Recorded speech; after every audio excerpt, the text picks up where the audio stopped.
Okay, balikan natin ang naudlot pong report ni Kenneth Pasyente tungkol po to sa gagawin po ng MMDA tungkol po sa mga pagbabaha dito sa Metro Manila. Kenneth, go ahead.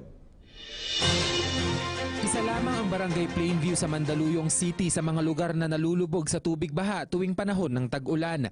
Kwento ni Paul, lagpas tuhod ang inaabot ng tubig sa kanilang lugar tuwing tuloy-tuloy ang pag-uulan. Kaya naglagay na siya ng harang para di makapasok ang tubig sa kanilang tinutuluyan. Pero minsan, pinapasok pa rin sila ng baha.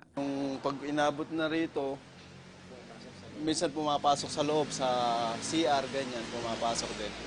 So malaking abala yun para sa amin. Minsan di kami nakakatulog sa baha.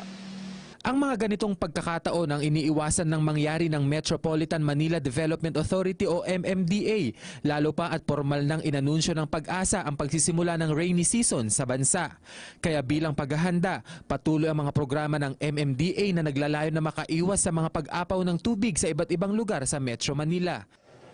MMDA has so many series of project in preparation sa pagdating ng tag-ulan. Okay, yung dredging natin tuloy-tuloy, yung declogging natin tuloy-tuloy, yung paglilinis natin ng estero.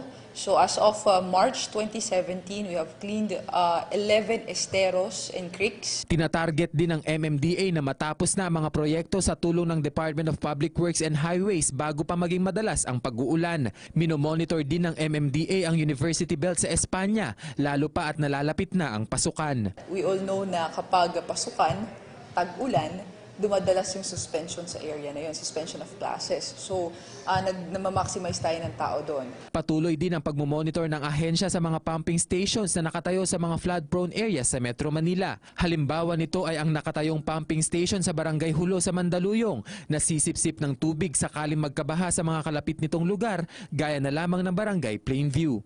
Kaya naman nagpapasalamat si Paul dahil di na nila mararanasan pa ang abutin ng tubig baha. Sabi ko malaking tulong talaga yung ginawa nila dahil una sa lahat, hindi na binabaha rito.